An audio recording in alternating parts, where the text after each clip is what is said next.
Bien. Bueno, les invitamos, ¿cierto?, a abrir la escritura en Mateo capítulo 17. Es ahí donde estamos posicionados, ¿bien? En la transfiguración, ¿cierto? Bueno, vamos a hacer un resumen ya de lo que hemos estado viendo. Recordemos que en el capítulo 16, específicamente en el versículo 28, Jesús les había dado una promesa.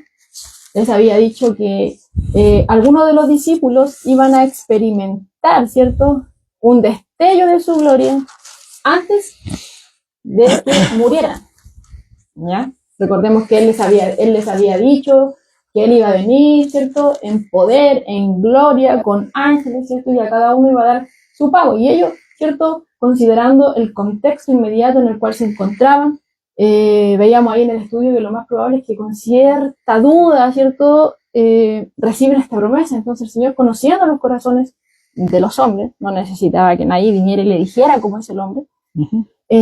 Bueno, como para afirmar aquello que les estaba prometiendo, les da un destello de esta gloria. Y es en ese contexto, ¿cierto?, que sucede lo de la transfiguración, aproximadamente una semana después, ¿cierto?, de la gran confesión que Pedro realiza, ¿cierto? También hay que recalcar que fue siendo inspirado por el Espíritu Santo, ¿ya? Y bueno, y veíamos también ahí que en este contexto, ¿cierto?, de Mateo capítulo 17, el Señor elige solamente a 3 discípulos de entre los 12, ¿ya? Y veíamos que esos nombres resuenan en diferentes ocasiones, no fue solamente aquí, sino que en otros momentos también lo escoge solamente a ellos, ¿ya? Y ellos son Pedro, Juan y Jacobo, ¿ya? Y acá él los aparta a un monte, ¿cierto?, a orar. ¿Y qué sucede ahí? Mientras estaba orando, Jesús, ¿cierto?, se transfigura delante de ellos, ¿ya? Y veíamos ahí en la escritura que nos dice acerca de este breve momento, ¿cierto?, del destello de su gloria, que su rostro resplandece como el sol y que sus vestidos se hicieron blancos como la luz, ¿ya? Y también nos va diciendo el texto, por ejemplo, en el versículo 3, a medida que vamos avanzando, ¿ya?, que eso no fue solo lo que sucedió. O sea, Jesús ahí resplandeciente, eso no fue todo, sino que también aparecen en escena Moisés y Elías, ¿ya? Y veíamos ahí que no era porque sí, tenían un propósito, ¿cierto?, sus presencias ahí. Moisés representaba la ley y Elías representaba los profetas.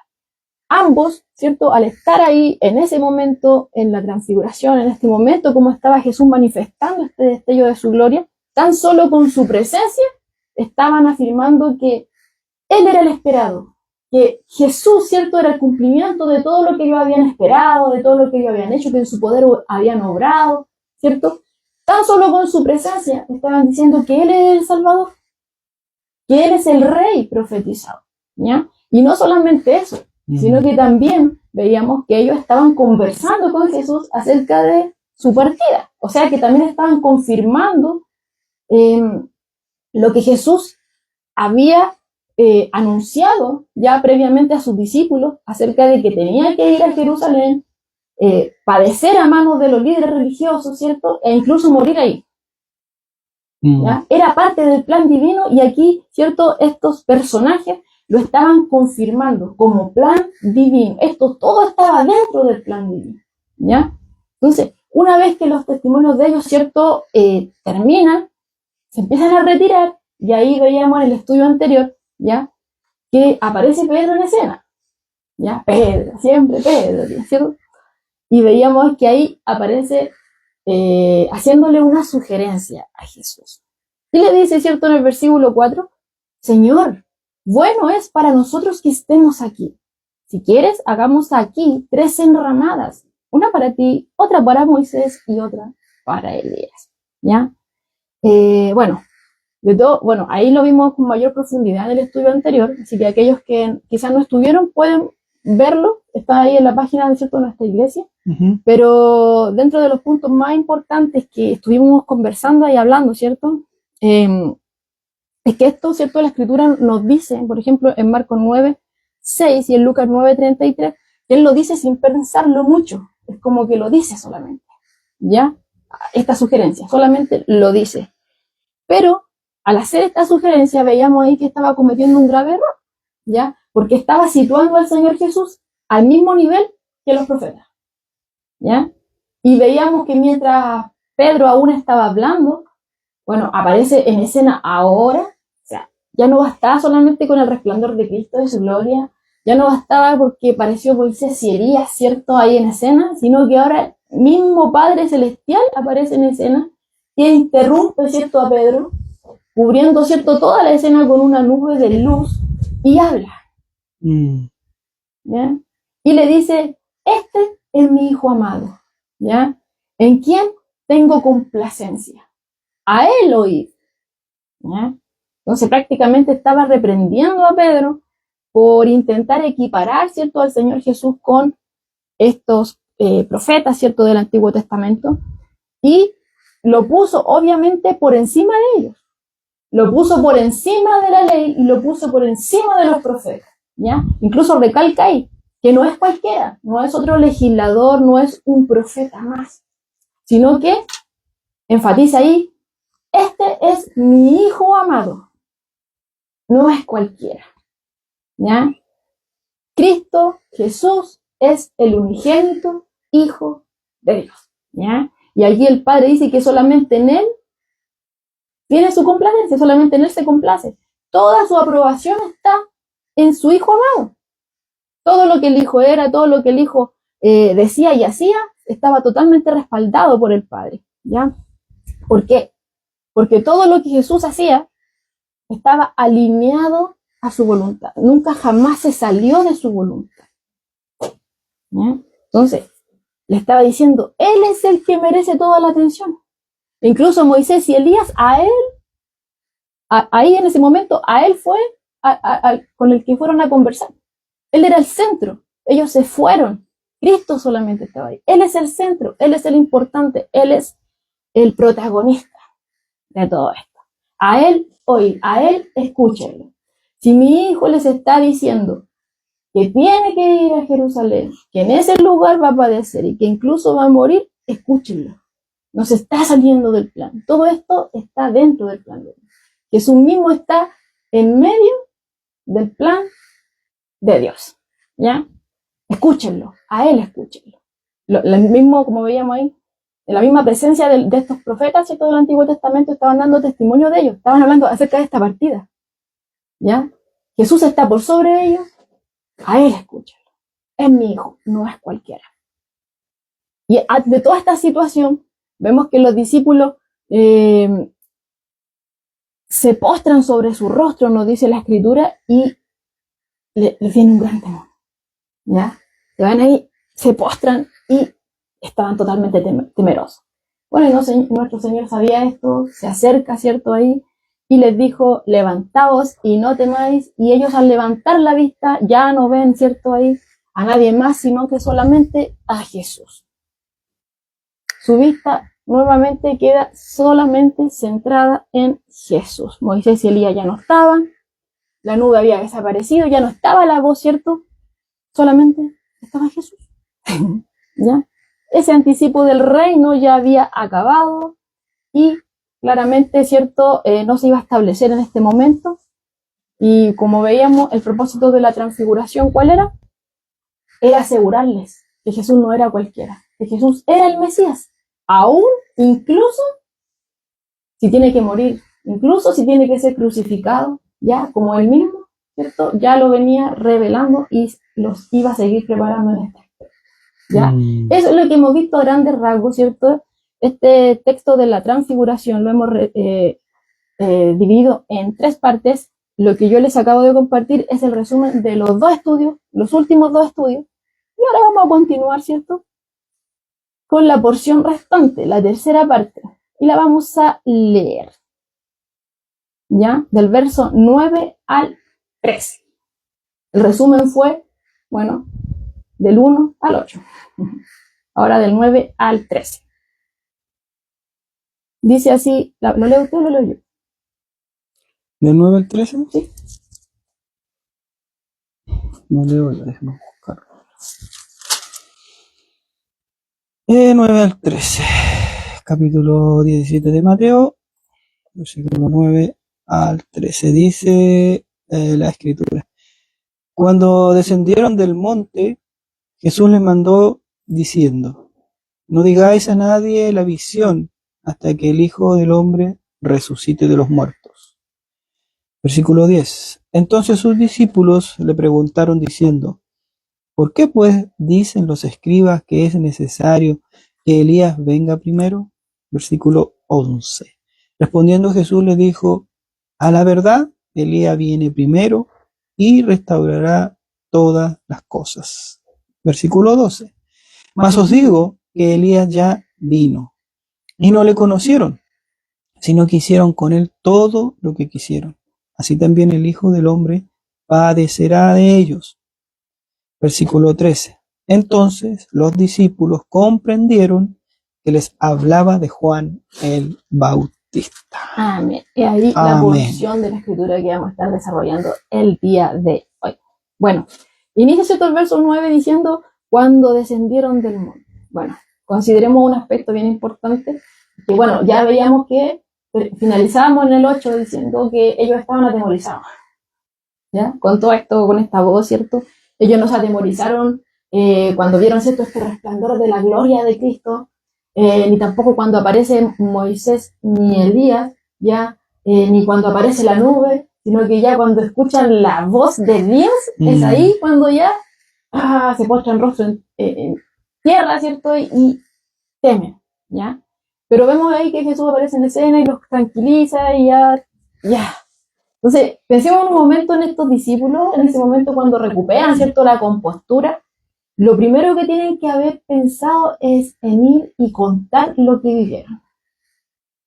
Ya salir corriendo y decir a los discípulos lo que había pasado con Jesús, cómo resplandecía su rostro, cómo resplandecían sus vestidos, ¿ya? Como decía Marcos ahí, ese blanco con el que resplandecían sus vestidos, ni aunque una persona en este mundo lavara una prenda de tal forma, nunca iba a quedar de ese tono de blanco, ¿ya?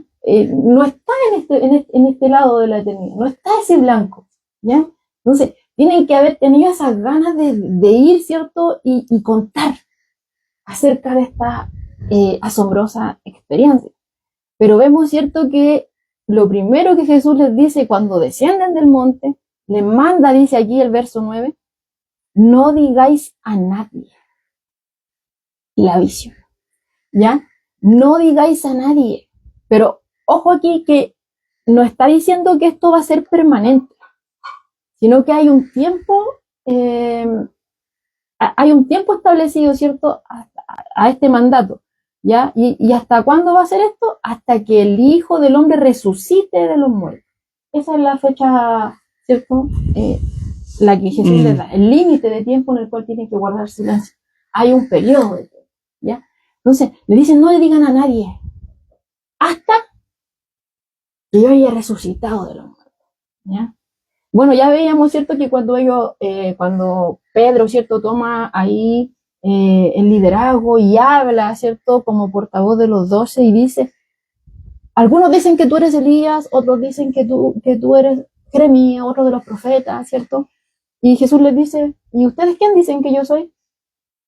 Y Pedro, ¿cierto?, siendo inspirado por Dios mismo, ¿cierto?, dice, no, tú no eres ninguno de ellos prácticamente. No eres ni Elías ni Jeremías, tú no eres el precursor, tú eres el mismo Cristo, el Hijo del Dios viviente, ¿ya? Y veíamos ahí, ¿cierto?, en el versículo 20 de ese capítulo 16, cuando él hace esta afirmación, Jesús le dice que no le digan a nadie que él es el Cristo. O sea, ya le había dicho a los 12, sí, ahí estaban los 12. No le digan a nadie que yo soy el Cristo. Mateo 16:20 lo dice. Ahí estaban los 12.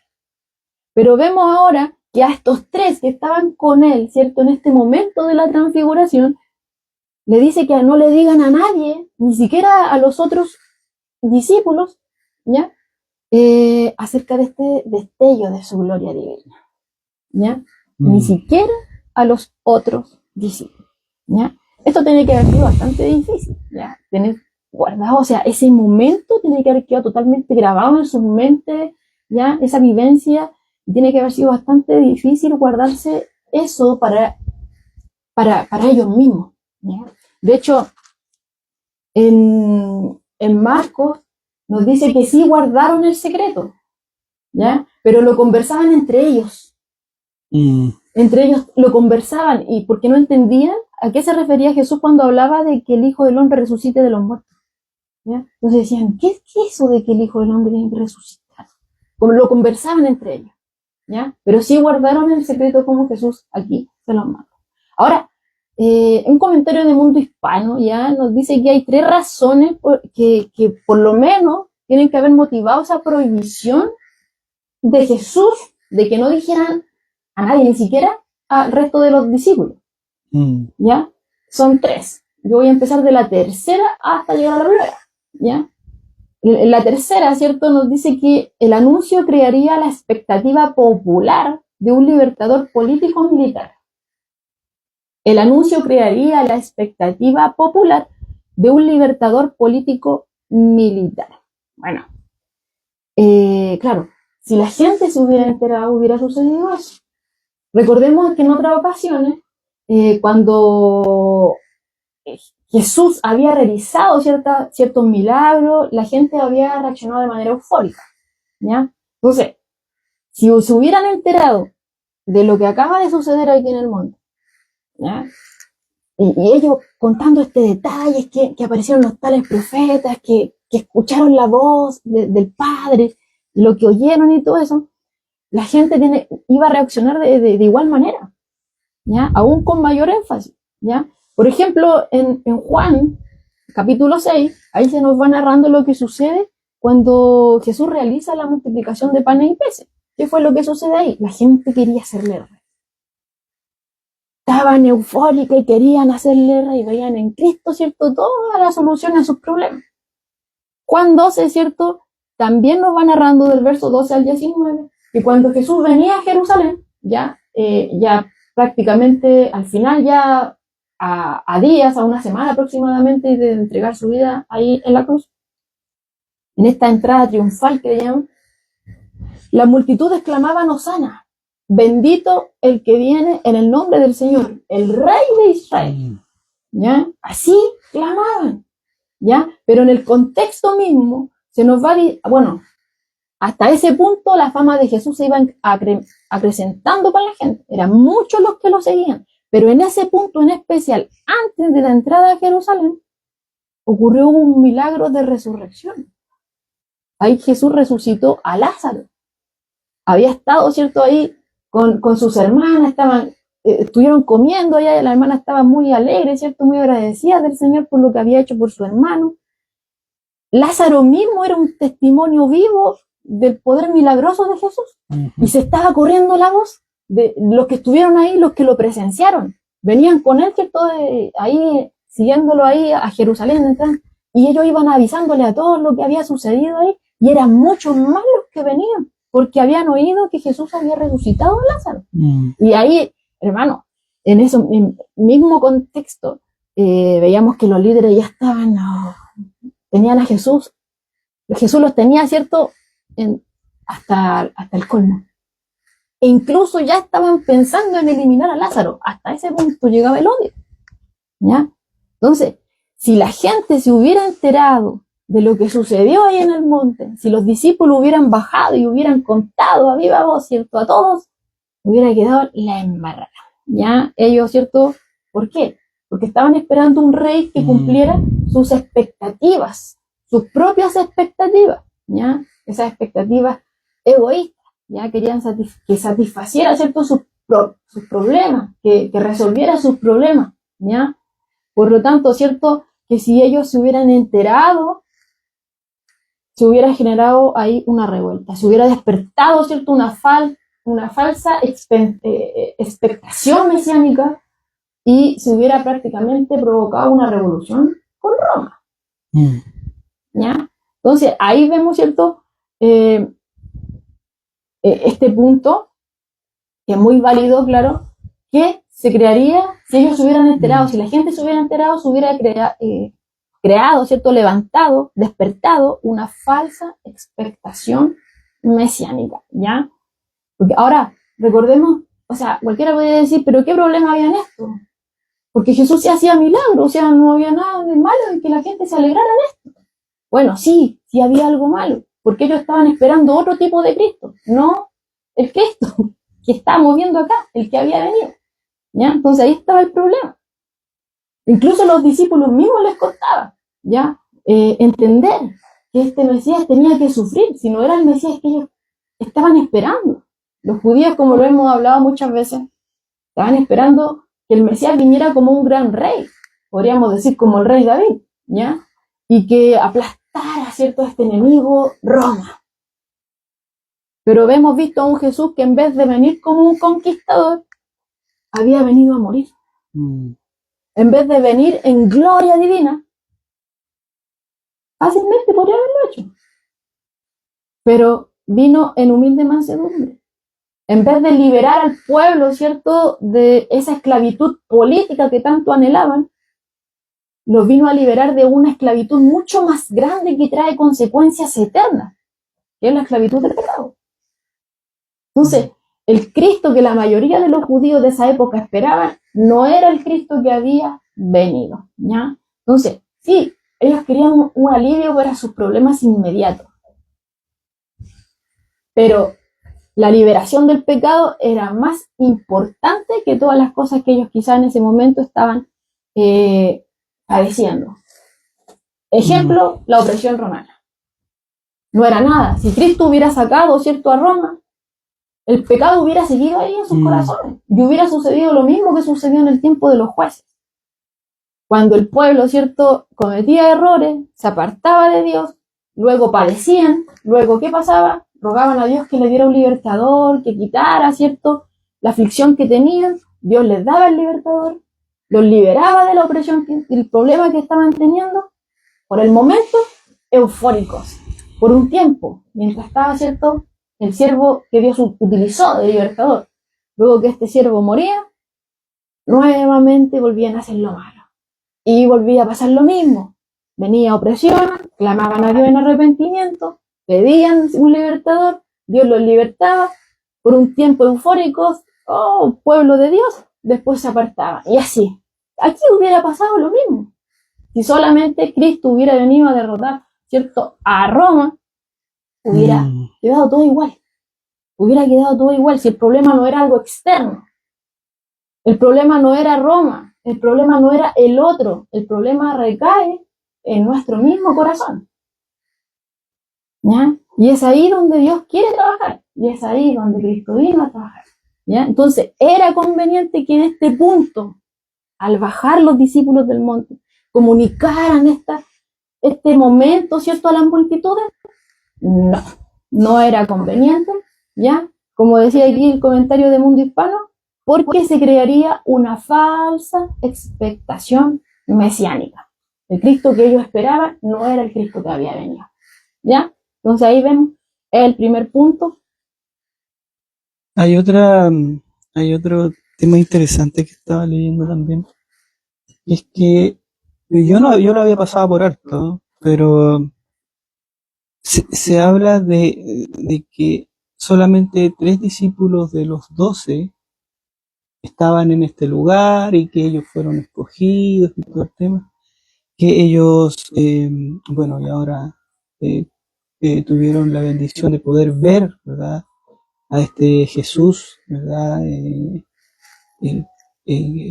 con todo su esplendor, con toda su gloria. Y también es más ver, ¿verdad?, a estos padres, ¿verdad?, a estos hombres de antaño, de tiempos pasados, de que ellos habían leído de ellos, ¿verdad? Y uno a veces se sorprende por todas estas cosas que ellos ven y que pasaron, ¿verdad? Y cuando nos habla que Cristo les dice que mantengan este esta reserva, ¿verdad?, hasta cierto tiempo, ¿verdad?, porque es necesario. Bueno, estaba viendo que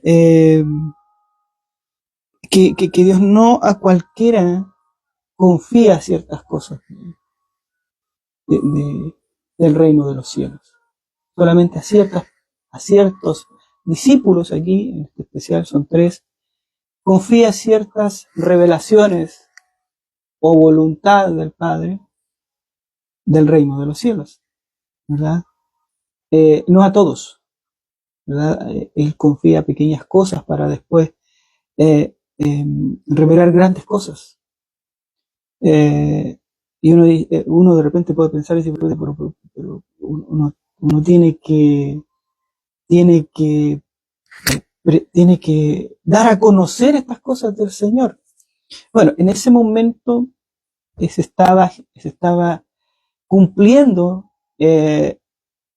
una profecía, hermanos, que venía desde la creación del hombre, ¿verdad? Desde la caída del hombre, ¿verdad? Se estaba cumpliendo ahí, habían ciertas reservas, ¿verdad? Que no debían ser publicadas a todos. Y ahí es donde se ven a estos 3 discípulos, donde Dios confía en ellos, ¿verdad? Y ellos también responden esta confianza o esta voluntad de Dios de guardar esto hasta que Él, ¿verdad?, diga ahora. Ahora es cuando. Pero en esto, yo volviendo al tiempo presente, en estos tiempos es muy habitual ver, ¿verdad?, que muchos cristianos, ¿verdad?, o seguidores de Cristo, ¿verdad?, se paran delante de los púlpitos a decir, Dios me habló, Dios me dijo, Dios me reveló, ¿verdad? Con esa desfachatez, ¿verdad?, de querer engañar al hombre, de querer engañarlo, ¿verdad? Y aquí estamos leyendo que hay ciertas cosas que Dios nos va a revelar a lo mejor a nosotros, pero va a haber un tiempo en el que van a ser necesarias publicarlas. ¿Y por qué digo esto? Porque hay muchas cosas que uno va aprendiendo en el camino cuando va leyendo la escritura, y quisiera muchas veces espontáneamente de repente viene algo que es como son deseos del corazón del hombre, y todavía no están tan arraigadas o no están bien comprendidas, se podría decir, en, en, en el discípulo o en el hermano. ¿A dónde voy con esto? Y muchas veces decimos, no, yo quiero hacer esto, yo quiero hacer esto otro, y quiero que todos conozcan de Dios, que todos sepan de Dios y todo, pero dura solamente un momento. ¿Por qué será esto? ¿Será porque a lo mejor el hermano no creía? ¿Qué pasó? ¿Se apagó el hermano? No, hemos visto en la escritura que hay un proceso de Dios en el hombre, que Dios le enseña al hombre ciertas cosas, ¿verdad? Lo prepara, ¿verdad? Lo va armando, lo va llenando de herramientas, ¿verdad?, en su vida, para que él después pueda, con todo lo que Dios le entrega, poder hacer la voluntad correctamente como la que quiere Dios, ¿verdad? Yo he escuchado muchos hermanos que han dicho, yo quiero salir, yo quiero ir, yo quiero para allá, para acá, pero pasa el tiempo y ya mis hermanos ya no están en las iglesias, ya no están haciendo lo que ellos querían hacer, porque hay algo que es en el hombre, y que veíamos, ¿verdad?, aquí, y que Dios le dice a estos 3 discípulos, le dice, tranquilo muchachos, todavía no pueden ustedes decir esto, porque si no la gente va, como decías tú, la gente lo va a tomar de otra manera. Es lo más probable que vengan a rendirme culto y me levanten figuras y me traigan cosas. Y yo no vengo a eso, yo vengo a otra cosa. Yo quiero que entiendan que tengo que padecer. Él comienza diciendo en los versículos anteriores, ¿verdad? Y le dice que era necesario que él pase por esto, ¿verdad? Y nosotros también tenemos que entender que nosotros estamos siendo instruidos por Dios y es necesario que pasemos por ciertas circunstancias, por cierto camino, ¿verdad? Donde vamos a madurar como cristianos, donde vamos a crecer en fe, donde vamos a estar, ¿verdad? Con una fe madura, ¿verdad? Para poder enfrentar diferentes tipos de situaciones que nos vamos a encontrar en el mundo. Dar respuestas, por ejemplo, cuando alguien nos pregunte algo, ¿verdad? Hay un proceso en este caminar con Dios, y aquí vemos a los discípulos que en todos los estudios que hemos visto, ellos han estado al lado de Jesús, y Jesús los ha ido preparando constantemente, los ha reprendido, como a Pedro, ¿verdad? Los ha hecho, no solamente en reprendido, sino que también les ha enseñado, ¿verdad? A entender ciertas cosas de la Escritura que ellos no creían que eran de una forma, pero Cristo le dice, no, es así, de esta forma, que lo vamos a ver, ¿cómo lo vamos a ver en este versículo, en el versículo siguiente que vamos a ver ahora?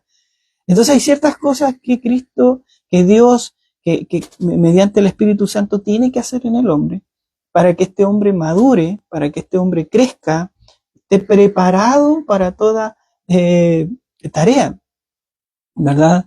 No podemos llegar y salir o sea, yo creo que Dios puede hacer un hombre, tomar un hombre y decirle ya, hoy día Dios tocó su corazón y lo puede sacar Dios, porque tiene Dios ese poder, puede hacer eso en el hombre. Pero Dios quiere algo más, quiere un proceso en el hombre, quiere ver cómo el hombre también puede darse cuenta que en el Dios que él sigue puede cambiar su vida, ¿verdad? Como lo ha hecho con nosotros, ¿verdad?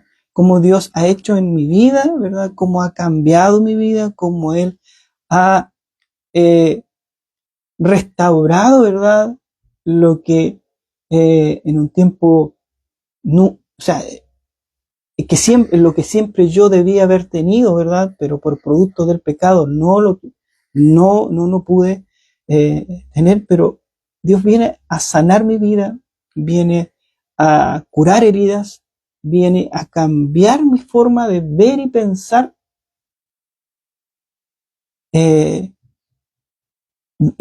para poder entender lo que Dios quiere en nuestras vidas. Primero tiene que haber una comunión, y la hemos visto, hermanos, no sé si usted lo ha visto en todos estos estudios, cómo estos discípulos, ¿verdad?, están pegados a Él, independiente de todas las cosas que han pasado.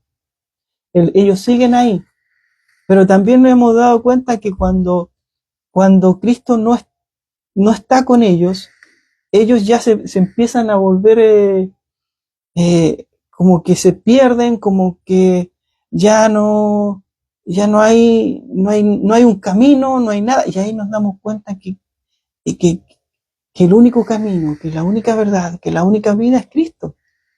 O sea, nos damos cuenta y nos vamos a ir dando cuenta que cuando Cristo ya cumple todo esto y los discípulos quedan solos, los vamos a ir dando cuenta como ellos quedan como ovejitas ahí todas esparcidas por todos lados, sin pastor. Eso mismo es lo que nos pasa a nosotros cuando nos alejamos de Cristo, cuando nos alejamos de nuestro Dios en nuestras vidas. Y eso es importante, hermanos, entender que Cristo no solamente confía, ¿verdad?, en estos 3 discípulos, sino que también hay un propósito detrás de esta confianza de estos 3 discípulos, para que ellos después, en el tiempo, ¿verdad?, con el tiempo, vayan viendo que todo eso que Cristo le dijo era para ellos importante en su vida de peregrinaje en el Evangelio. Pero después dice, ¿verdad?, sobre esto, habla sobre esto, habla sobre lo que pasó en estos momentos que estamos leyendo, pero después habla de esto, dice en unos versículos más adelante sobre esto, pero, pero ¿por qué lo dice? Bueno, porque a él le, le cambió la vida todo esto, cambió su forma de ver y de creer en Cristo. Al principio no, al principio él quería, ¿qué quería Pedro? Quería hacer una enramada, quería hacer una fiesta, ¿verdad? Hagamos una fiesta, hagamos un carrete aquí mismo, porque estamos ya en los tiempos finales, ¿verdad? Estamos en el fin del milenio, hagamos una fiesta. O sea, Pedro quería hacer algo grande, algo, pero no era eso. No era lo que Pedro pensaba que era, sino que Dios tuvo que corregirlo, ¿verdad? El mismo Padre tuvo que corregirlo a él y decirle, no, espera un poco. O sea, esto no es así como tú quieres o como tú crees. Entonces muchas veces nosotros tenemos que tener cuidado con lo que vamos a decir. O sea, no podemos decir a la ligera cosas que no entendemos ni comprendemos, porque podemos dejar a nuestros propios hermanos confundidos y, como lo que pasó con Pedro, ¿verdad? Adelantarlo a ciertas cosas que, que no entendemos y que a la larga nos lleva también a nosotros a confundirnos y a llevar un evangelio errado, eh, creyendo que estamos haciendo el bien, estamos haciendo el mal, porque no tenemos entendimiento completo de lo que estamos leyendo y comprendiendo. Aquí podemos ver cómo, cómo Cristo está no solamente cumpliendo, ¿verdad?, con una profecía, sino que también está instruyendo a unos hombres, ¿verdad?, pecadores, como ustedes, como yo, que se equivocaron, que se equivocaban, que se volvían a equivocar, ¿verdad?, para que pudieran predicar el Evangelio después con de nuevo y con mayor entendimiento.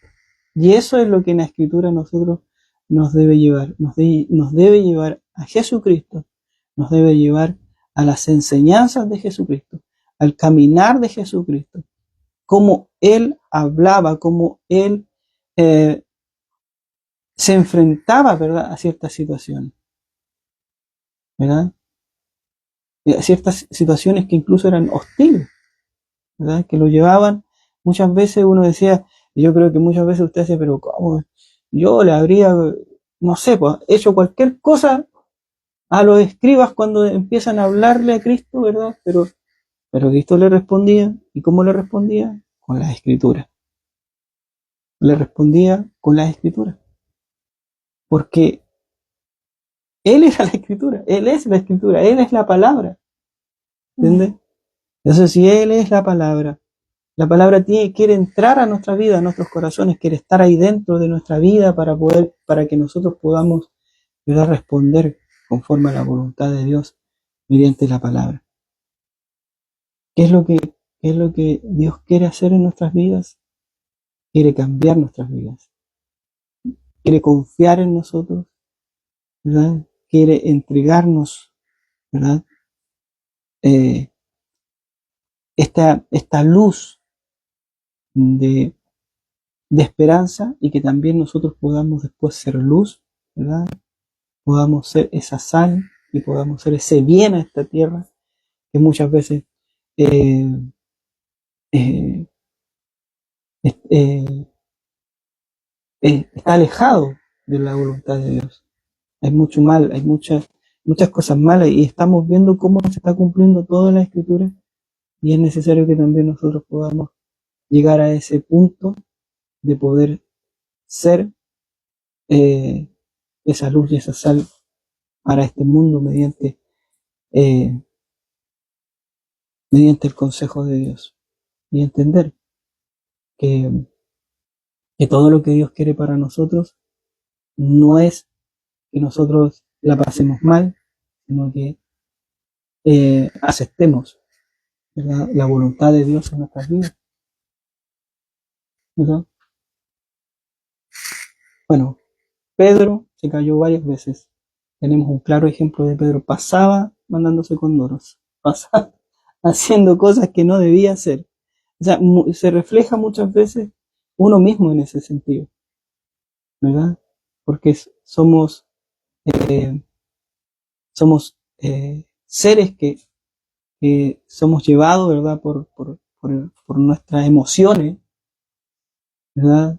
Somos llevados por nuestras emociones muchas veces a hacer cosas que no están dentro de la voluntad de Dios, como cristianos.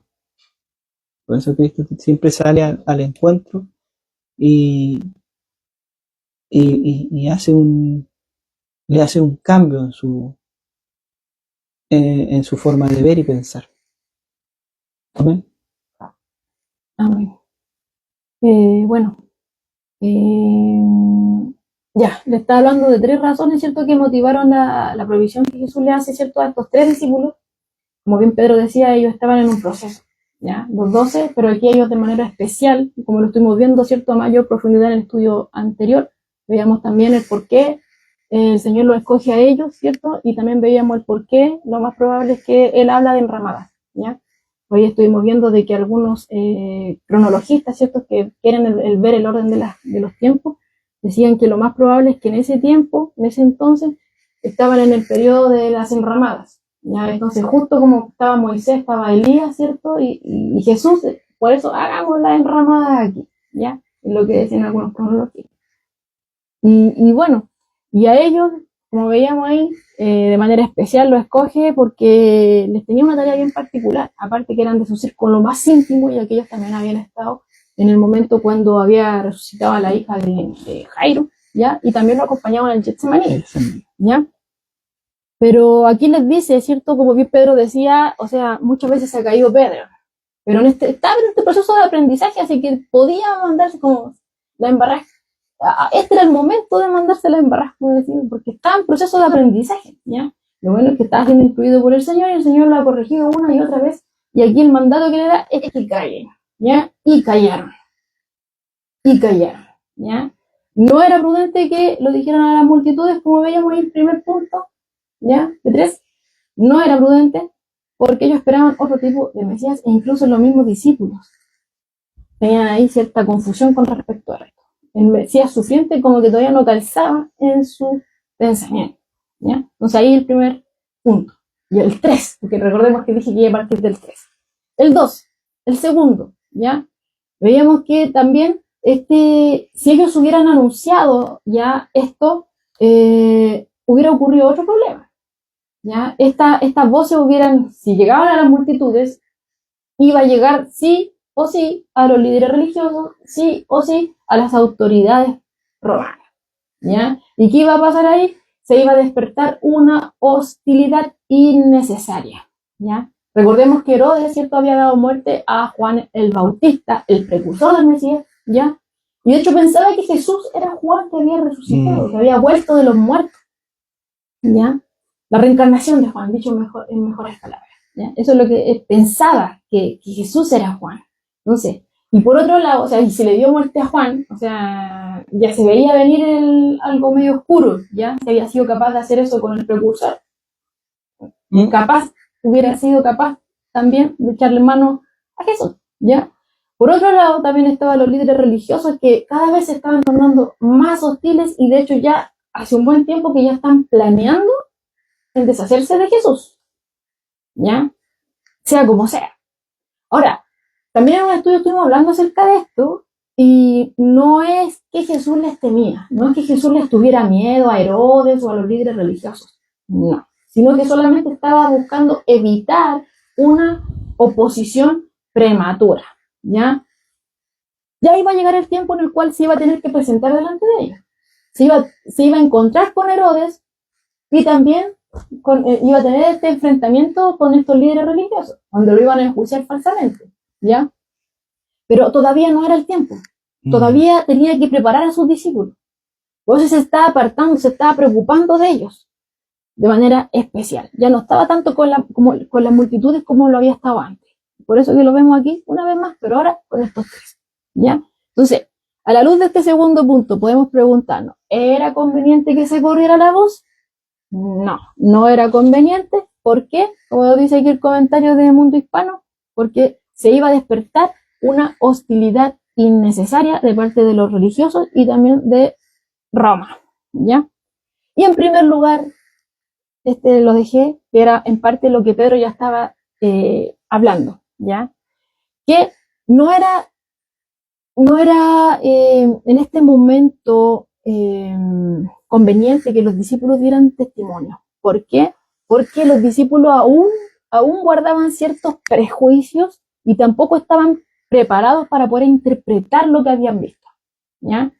Hasta este punto, ¿cierto? Era natural que ellos tuvieran algún tipo de confusión acerca de la muerte y resurrección que Jesús ya le estaba diciendo. O sea, es necesario, yo voy a ir a Jerusalén, vamos caminando a Jerusalén, pero allá no voy a ir a reinar, sino que allá me van a tomar los líderes religiosos, voy a padecer mucho a manos de ellos, de las autoridades, y incluso voy a morir, pero voy a resucitar.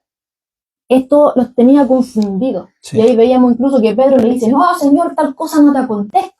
Pedro otra vez. ¿Ya? Que no pensaba, no era el Mesías que estaban esperando, ¿ya? Y ahora, claro, era natural que tuvieran esta confusión si eran hombres, naturales, ¿ya? No podían ver el futuro, no tenían la vista panorámica de las cosas, estaban en el momento, estaban en el paso a paso, no tenían la revelación completa, no tenían la escritura como nosotros hoy la tenemos completa, no tenían la misma luz que nosotros tenemos hoy día. Entonces, era lógico que se sintieran confundidos con todo esto, ¿ya? Porque su visión, ¿cierto?, se limitaba a su tiempo y a su experiencia, ¿ya? Y hasta este momento, lo único que ellos sabían en parte era que Jesús era el Mesías. Pero tenían mucho que aprender con respecto a esta muerte y resurrección del Mesías, ¿ya? Ellos habían dicho, sí, tú eres el Cristo, el Hijo del Dios viviente, pero todavía ni siquiera estaban masticando bien acerca de este Mesías que iba a ser siervo sufriente que no habla Isaías, ¿ya? Entonces, pues ni siquiera estaban masticando, ni siquiera lo han tragado todavía eso. No. Y de hecho, como les decía al principio, o sea, Marcos 9, verso 10 específicamente, verso 10, ahí nos dice, o sea, claro, sí, ellos guardan el secreto. Jesús les dijo, cállense, todavía no, ¿ya? Pero ellos lo conversaban entre los que estuvieron presentes, entre ellos tres. Y conversaban y se preguntaban, ¿qué significa eso de resucitar de los muertos?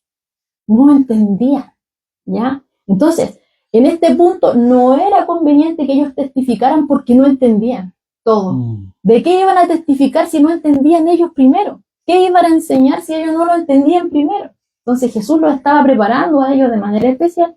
Tenían que esperar esta secuencia de acontecimientos hasta que llegara el punto cuando Él les dijera, ahora sí, ¿ya? Hasta que no tuvieran el panorama completo, hasta que no captaran todo por completo, esa verdad por completo, no iban a poder ser testigos de la forma que Dios quería que testificaran, ¿ya? Como decía Pedro, si hubieran hablado aquí, hubieran dejado la embarrada, porque no tenían la idea completa, no entendían bien las cosas, e iban a transmitir todo torcido, ¿ya? Entonces todavía no era el momento. Entonces, y eso lo podemos ver en el verso 10, hermano, porque imagínense, ya al haber visto a Elías, ¿cierto?, en el monte, la pregunta que a ellos les fluye de manera natural fue, ya Señor, ¿sabes? Tú nos estás hablando de que no tenemos que decir nada, como dice el verso 9, ¿ya? No digan nada, no le digan a nadie acerca de esto hasta que yo resucite de los muertos. Y en respuesta a eso, ellos le dicen, o sea, resucitar de los muertos, y le preguntan, ¿por qué pues entonces dicen los escribas que es necesario que venga Elías primero? No entendían. No. Tenían confusiones, ¿ya? Entonces, estaban confundidos. Y le preguntan, ¿por qué dicen los escribas que tiene que venir Elías primero? O sea, esa enseñanza, hermano, no era particular de los escribas en todo caso, sino que, porque podríamos decir, entonces está basado en la tradición rabínica, como veníamos hablando hace un tiempo, que los escribas, ¿cierto?, ponían comentarios interpretaban de cierta forma la escritura, ponían esos comentarios y aparece ahí la tradición rabínica con todas sus cosas, pero no estaba solamente basado en eso, sino que tenía respaldo bíblico lo que ellos están diciendo. Por ejemplo, en Malaquías 3.1 dice, he aquí, yo envío mi mensajero. Lo dice, ¿cierto? Aquí Dios lo está anunciando por medio del profeta. Yo envío mi mensajero, el cual preparará el camino delante de mí y vendrá. Mire, note, yo envío mi mensajero, va a preparar mi camino y entonces vendrá súbitamente a su templo el Señor. O sea, dice que va a enviar este mensajero, va a preparar el camino y entonces vendrá el Señor a quien vosotros buscáis, le dice. Aquí viene, ha dicho Jehová de los ejércitos. Malaquías 4, 5 y 6. Malaquías capítulo 4, versos 5 y 6 dice, he aquí, yo os envío el profeta Elías. O sea, aquí ya está diciendo acerca de este mensajero. Primero dice, mi mensajero. Ahora dice, el profeta Elías. Yo os envío el profeta Elías antes que venga el día de Jehová grande y terrible. Él hará volver los corazones de los padres a los hijos y el corazón de los hijos hacia los padres. No sea que yo venga y hiera la tierra con maldición. ¿Ya? Entonces, ellos le preguntan, ¿por qué pues dicen que es necesario que Elías venga primero? O sea, tenía primero, antes que el Mesías, antes que viniera el Mesías, primero tiene que venir el mensajero. Malaquías dice que ese mensajero, Elías, él va a venir a preparar, ¿cierto? Y después dice que vendrá el Señor, súbitamente, ¿cierto?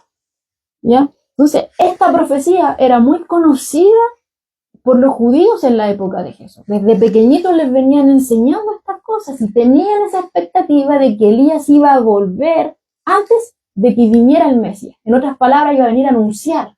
Era el precursor, el que venía, ¿cierto?, a preparar el camino para que viniera el Mesías. ¿Ya?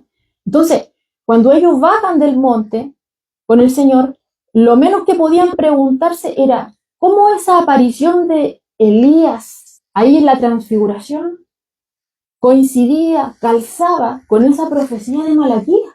Ya ellos desde niños la tenían en mente. ¿Cómo eso calzaba? ¿Ya? Dice aquí Mundo Hispano que podrían haber sido así las preguntas que ellos se podrían haber hecho. ¿No había predicho Malaquías que Elías vendría primero que el Mesías? O sea, nosotros no vimos a Elías antes. Tú eres el Mesías. Nosotros creemos que tú eres el Mesías, pero ¿dónde estaba Elías? Porque Malaquías dice que primero venía Elías. Pero no, ¿dónde estaba Elías? ¿Ya? Dice aquí MacArthur, en realidad le estaban preguntando, si eres el Mesías, tal como lo has afirmado y lo hemos creído, ¿por qué Elías no apareció antes que comenzara tu ministerio?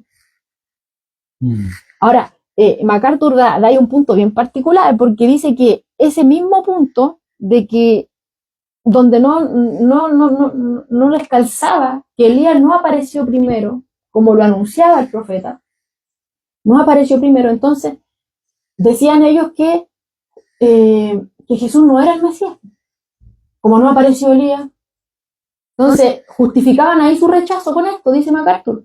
Dice, este era sin duda el mismo tema que muchos de los dirigentes judíos usaban para justificar su rechazo a la condición mesiánica de Jesús. No, tú no eres el Mesías porque Elías no vino primero.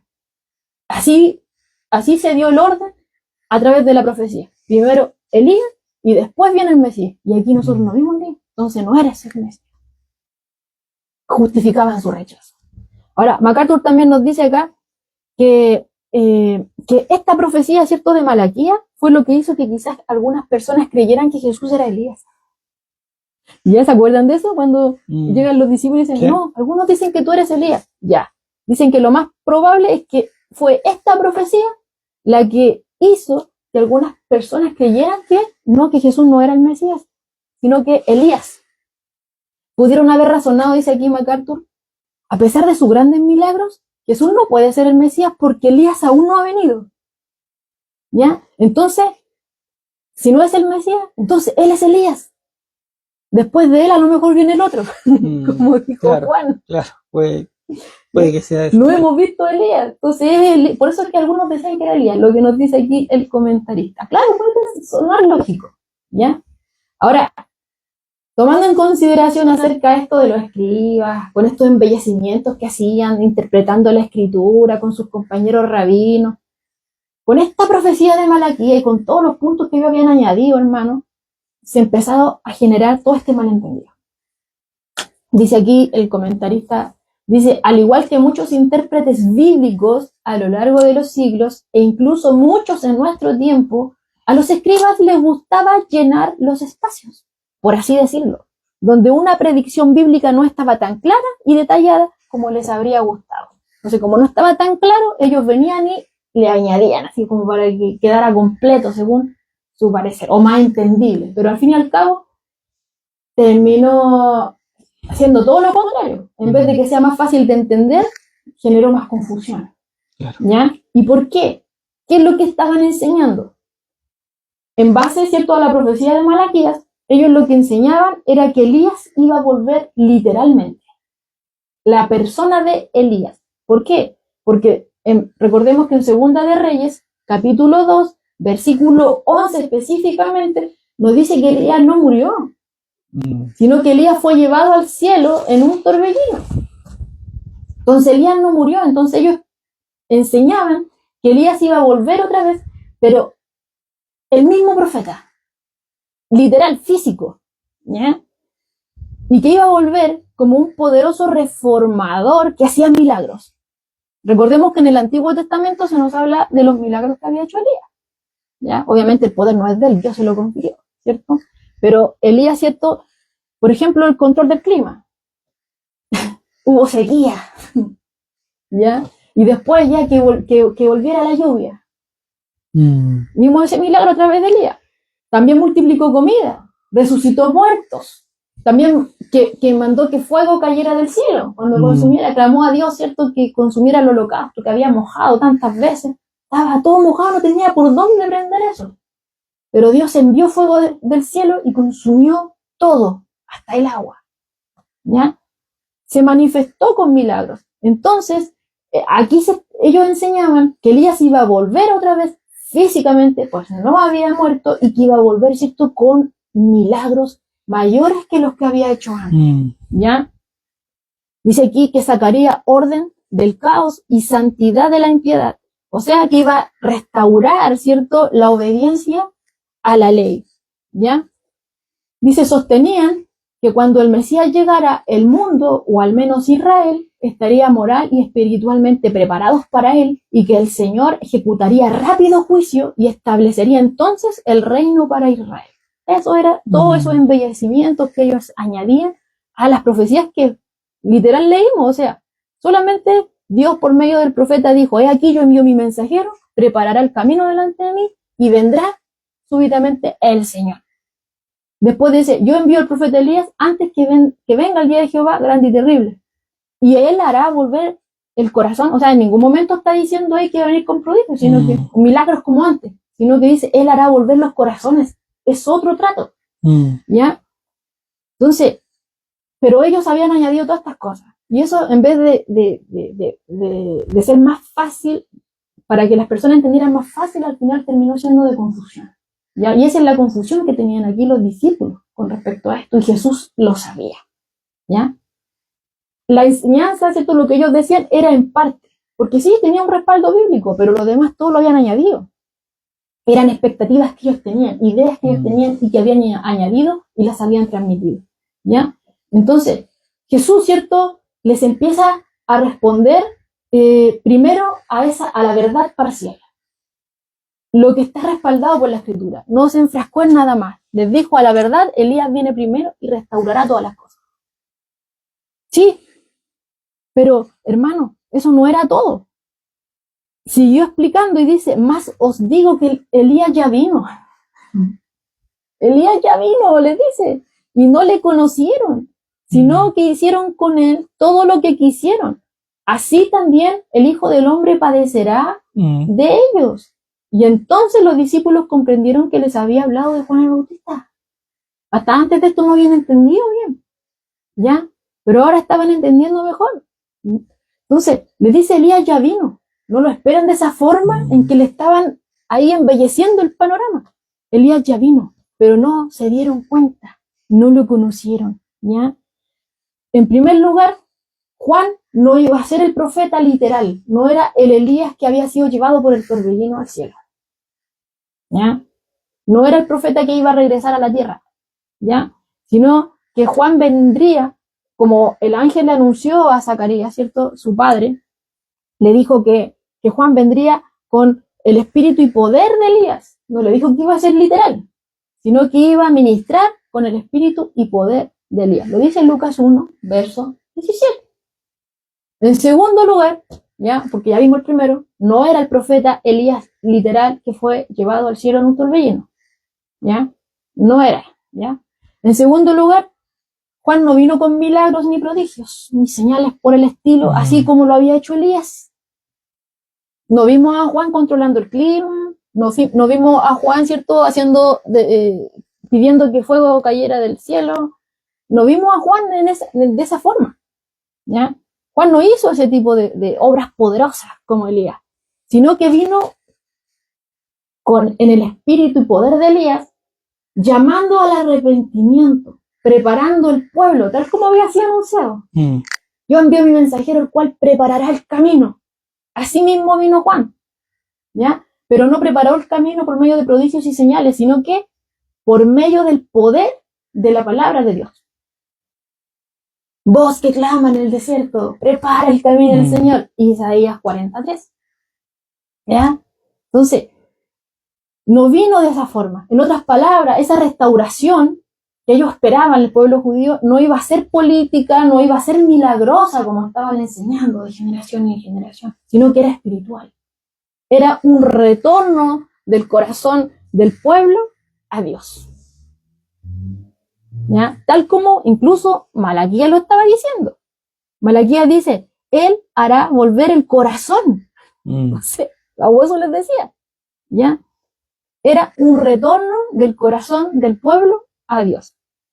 Los rabinos, ¿cierto?, esperaban a un reformador poderoso, milagroso, pero Jesús aquí claramente está enseñando, ¿cierto?, que el cumplimiento estaba en Juan, cuyo ministerio era de la palabra de Dios. Era un llamado al arrepentimiento, no de prodigios ni milagros.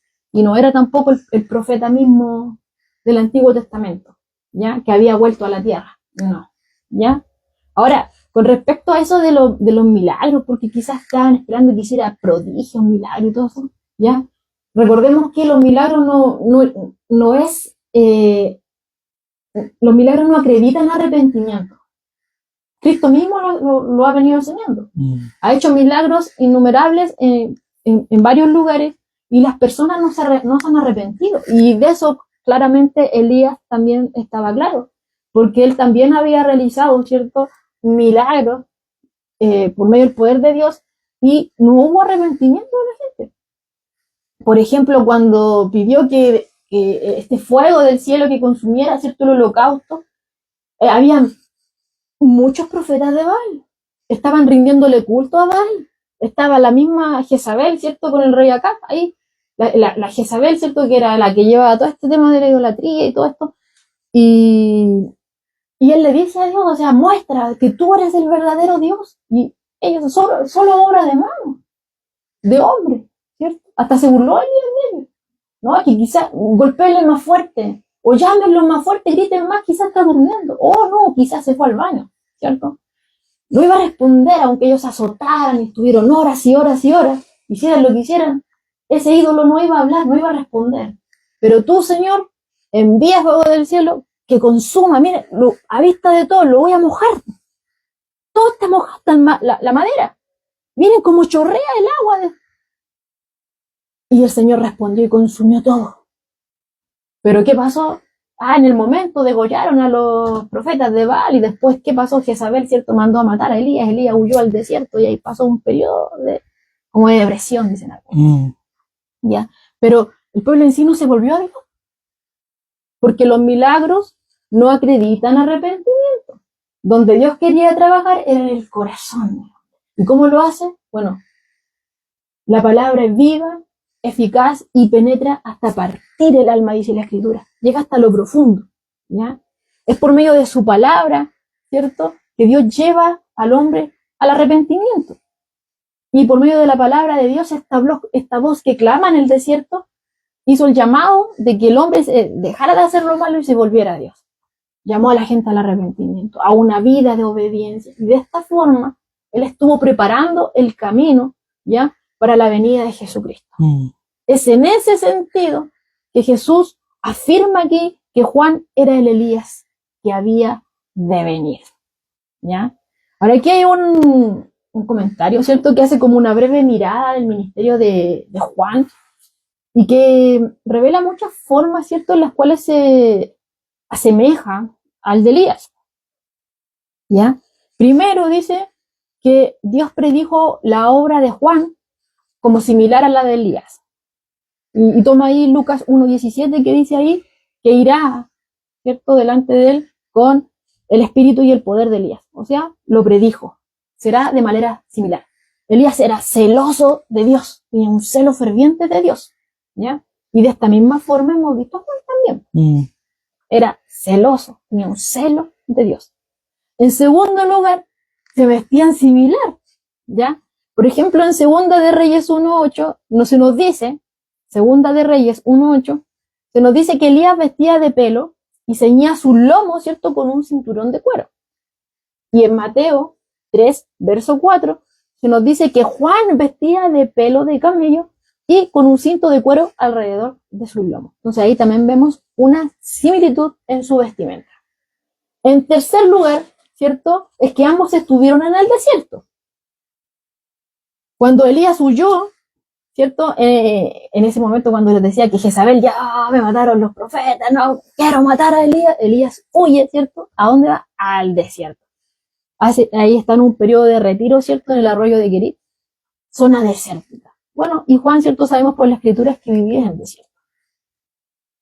Cuarta similitud es que ambos, ¿cierto?, predicaron un mensaje de arrepentimiento. Como les decía, tenían un celo ferviente por Dios y con valentía, no importando quién era, predicaban contra el pecado, ¿ya? Y ahí se desenlaza el quinto punto, porque eran tan celosos de Dios que no les importó resistir reyes, ¿ya? Tenían enemigos prominentes. Por ejemplo, Elías, ¿cierto?, le hizo frente al rey Acab y a su esposa Jezabel. No le importó que fuera el rey. Lo enfrentó. Estás haciendo mal, arrepiéntete, ¿cierto? Y vemos también a Juan, que eso también le costó su vida, cuando resiste a Herodes también y a Herodías, ¿ya? Entonces ahí vemos 5 similitudes, esta breve mirada, ¿cierto?, al ministerio de Juan el Bautista, que tiene similitudes al de Elías, ¿ya? Ahora, aquí surge algo bien particular, porque hay algunos ya, Jesús dijo, se cumple esta profecía en Juan. Juan era el Elías que había de venir, ¿ya? Pero algunos dicen, pero si cuando le preguntaron a Juan, ¿eres tú Elías?, él dijo que no. ¿Por qué Juan dijo que no? ¿Por qué dijo que no era Elías? Cuando le preguntaron, ¿por qué lo desmintió? Bueno, aquí hay 3, ¿cierto?, razones por las cuales dijo que no era. En primer lugar, ¿ya? Bueno, Juan estaba consciente de esa profecía del ángel que le dijo a su padre, ¿cierto?, que ha de venir en el poder, el espíritu de Elías, ¿cierto? Estaba consciente de esta profecía acerca de él, ¿ya? Pero también se dio cuenta de que la pregunta que le estaban haciendo ahí en Juan 1:21, cuando le dicen, ¿eres tú Elías? Y él dice, no soy. Él estaba consciente de que esa pregunta estaba hablando del Elías literal, aquel que había sido llevado al cielo en el torbellino, ¿ya? O sea, reencarnado, ¿ya? Entonces, ya que Elías no había muerto, muchos de los rabinos, como les decía hace un momento, ellos enseñaban que Elías estaba vivo y que entonces iba a volver, que iba a reaparecer, ¿cierto?, antes de la llegada del Mesías, ¿ya? Pero él dijo que no, porque él no era aquel que había sido llevado al cielo en un torbellino, ¿ya? Entonces ahí podemos ver el primer punto por el cual Juan responde a esa pregunta, ¿eres tú Elías? Y él dijo, no soy. Él no era el Elías literal, ¿ya? En segundo lugar, se nos dice aquí, quizás por qué él dijo que no, es que dice aquí, las palabras de Juan podrían indicar una diferencia entre la opinión que Juan tenía de sí mismo y lo que Jesús opinaba acerca de él, ¿ya? Juan pudo no haberse visto a sí mismo como el cumplimiento de la profecía de Malaquías, pero vemos aquí que Jesús sí lo hizo, ¿ya? Entonces, en base a esto, no hay contradicción. ¿Por qué? Porque el profeta estaba dando simplemente una opinión honesta acerca de sí mismo. Él no se veía como el cumplimiento de Malaquías. Y recordemos que, por ejemplo, en Juan 3, ahí se nos va narrando una situación que es cuando él ya antes había dado testimonio de Jesús. Él había dicho, ¿cierto? Ahí, estando con sus discípulos, los discípulos de Juan, él había dicho, he ahí el Cordero de Dios que quita el pecado del mundo, ¿cierto? Y posteriormente vemos que los discípulos de Juan vienen a contarle, ¿sabes? Que son muchos los que lo están siguiendo, a aquel del cual tuviste testimonio, y incluso ahí se están bautizando. Pero ahí Juan rechaza todo honor y dice, es necesario que yo mengüe y que él crezca. Entonces ya lo hemos visto, ¿cierto? Que él ha rechazado honor. Entonces, lo más probable, dice aquí en este segundo punto, que él simplemente rechaza todo honor y que no se ve a sí mismo como el cumplimiento de Malaquías, ¿ya? Pero vemos que Jesús sí lo hizo y sí le atribuye honor y dice que el Elías que había de venir, el anunciado en esa profecía de Malaquías, se cumple en Juan, ¿ya? Entonces ahí vemos el segundo punto, por el cual Juan desmiente, dice no ser el Elías, ¿ya? Y en tercer lugar, dice aquí que aunque Juan, cierto, no tenía esa omnisciencia que tenía Jesús, él comprende, ya que aquellos que le hacen la pregunta, ¿eres tú el Elías? Y él comprende que aquellos que le hacen la pregunta realmente no venían a buscar la verdad, no querían saber la verdad, ¿ya? Sino que estaban buscando simplemente una manera de desacreditarlo, ¿ya? Entonces, si ese es el punto, cualquiera que hubiese sido la respuesta de Juan a esos sacerdotes y levitas, ya de allá de Jerusalén, ellos lo habrían rechazado, sea cual sea la respuesta, ¿ya? ¿Por qué? Porque lo odiaban, porque sus corazones se oponían, ¿cierto?, a la verdad de Dios, ¿ya? Ahora, bueno, ahí tenemos los tres puntos por el cual él se cree, ¿cierto?, que él dice que no es. Cuando le preguntan, ¿eres tú el Elías? No soy. Juan 1:21, ¿ya? Primero, dijo que no porque él no era el Elías literal, el que había sido llevado al cielo en un torbellino. En segundo lugar, porque había una diferencia de opinión en cómo él se veía a sí mismo. No se veía como el cumplimiento de Malaquías, pero vemos que Jesús sí le da honor y dice que en él se cumple la profecía. No hay contradicción. Y en tercer lugar, él se da cuenta de que aquellos que le preguntan no eran de los trigos limpios, ya venían con doble intención, no venían a buscar la verdad. Entonces, respondiera lo que respondiera, realmente lo único que querían era hacerlo caer, encontrar algo para desacreditarlo, porque recordemos que eran muchos los que iban también al desierto a oír a Juan. Entonces, eso no les convenía, ¿ya? Ahora, bueno, este tercer punto igual es bien particular, hermano, porque, por ejemplo, ya se nos está hablando de que estos ya odiaban a Juan, al precursor del Mesías. Pero eso no finaliza ahí, porque ahí mismo Jesús dice, ¿cierto?, en el versículo final, ya, o sea, en el 12, dijo, os digo que Elías ya vino y no le conocieron, sino que hicieron con él todo lo que quisieron. Así también el Hijo del Hombre padecerá de ellos. O sea, ellos no solamente iban a mostrar la maldad, ¿cierto?, con el rechazo, con el precursor del Mesías, que es Juan, sino que también, ¿cierto?, con aquel a quien Juan venía a preparar el camino, o sea, a Jesús. Porque Jesús mismo lo venía diciendo, lo venía anunciando. que iba a padecer mucho a manos de ellos. Ahora, con respecto a esto, con respecto a este punto, ¿cierto? De que tenía que padecer mucho a manos de ellos, y tomando en consideración también la profecía de Malaquías, los discípulos, hermanos, también podrían haber pensado esto. Si Malaquías está diciendo que primero viene Elías a preparar el camino y entonces vendrá el Mesías, ¿cierto? A restaurar todas las cosas. Entonces, si ya apareció Elías, entonces lo que viene ahora es que ya se restauren todas las cosas. Entonces tienen que haber pensado, ¿ya?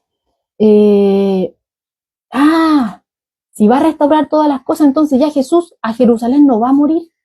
No es necesario que muera porque ya apareció Elías. Y ahora lo que viene es que se restauren las cosas. Entonces, viene el reinado, ¿cierto? Entonces, y vemos ahí que puede haberse generado esta idea.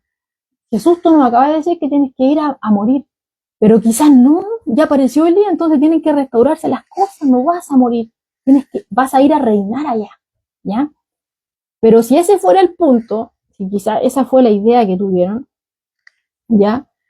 Vemos, y algunos lo toman así, ¿ya? ¿Por qué?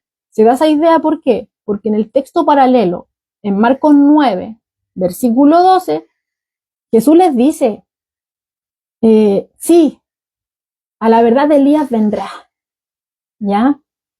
Pero esa no es toda la parte de la historia, es solamente una parte, falta otra parte, que también está en la escritura. No solamente tiene respaldo que Elías vendrá, sino que también tiene respaldo que el Mesías tiene que padecer y ser rechazado. Y si Elías viene y se restauran todas las cosas, entonces, ¿cómo eso concuerda? ¿Cómo se alinea también? ¿Cómo se complementa con otra parte de la escritura que dice que el Mesías tiene que padecer y ser rechazado? Marcos 9:12. ¿Ya? Entonces, y eso viene siendo anunciado, ¿cierto? Desde el principio, que tenía que ser así. Y ahora Jesús lo reafirma. Y así como rechazaron al precursor, a Juan, también lo habrían de rechazar a él. Y ahí vamos a ver, ¿cierto?, la plenitud de la maldad en su esplendor de estos líderes religiosos. ¿Ya? Y ahora, hay algo bien importante acá, que ellos sin saberlo, ¿cierto?, al odiar tanto al Señor, al tener tanto ese veneno, ¿cierto?, esa mala intención en su corazón de querer eliminarlo y de intentar incluso ahí llevándolo a la crucifixión misma, sin darse cuenta, estaban contribuyendo al cumplimiento, ¿cierto?, de la misma profecía. Sin darse cuenta. Querían deshacerse de Jesús, pero sin darse cuenta estaban cumpliendo, ¿cierto?, ayudando a cumplir lo que había sido profetizado.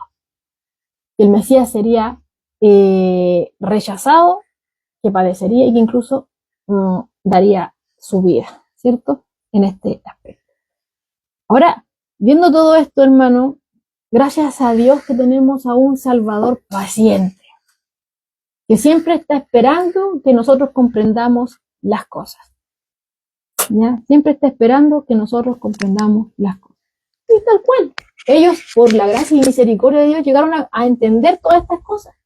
Llegaron a entender todo este panorama.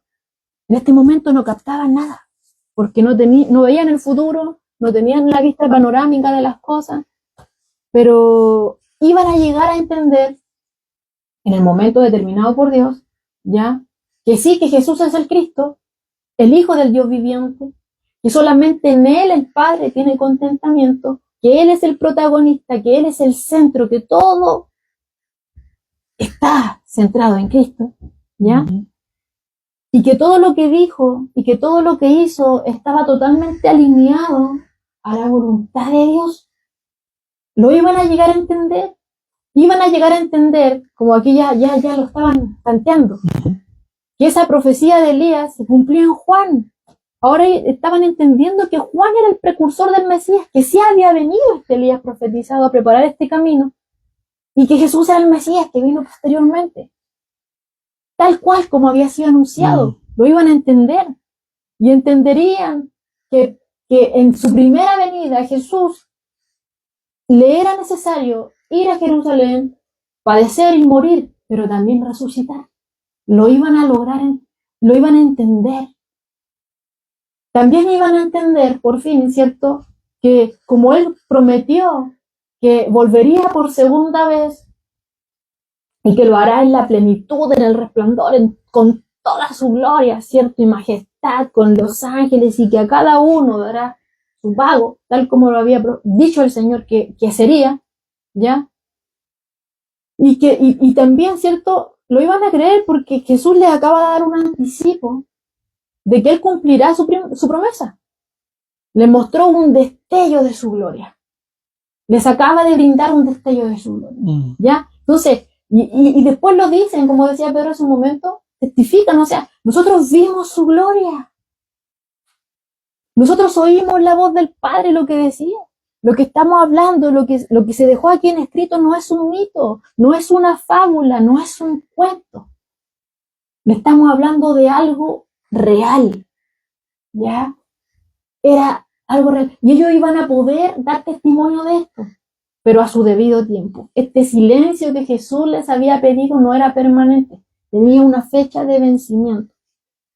Ya iba a llegar el momento en que todas estas piezas que ahora parecía que no juntaban, iban a caer en su lugar. Se iba a armar este rompecabezas. ¿Ya? Y entonces estarían preparados. Cuando todas las piezas estuvieran en su lugar, viendo la imagen total de este rompecabezas, entonces iban a poder testificar, porque ellos mismos lo iban a entender. Y si entonces, entendiéndolo, iban a poder transmitirlo. ¿Ya? ¿Por qué? Porque Dios iba a alumbrar su entendimiento, si no los iba a dejar así. Jesús trabaja con ellos. Y iban a llegar, ¿cierto?, hasta este momento. Y lo maravilloso, hermano, es que no solamente darían un testimonio acerca de este acontecimiento aquí en el mundo, sino que darían también su vida. No solo el testimonio, sino que también llegarían a dar su vida por el nombre de Jesús. Todo esto que estaban viviendo, hermanos, le ayudó en todo esto. Amén. Y vemos aquí a Dios en todo momento. Fue Jesús que lo llamó, el que los perfeccionó y el después que los capacitó para que pudieran llevar a cabo la tarea que iba a poner en sus manos. Amén. Amén.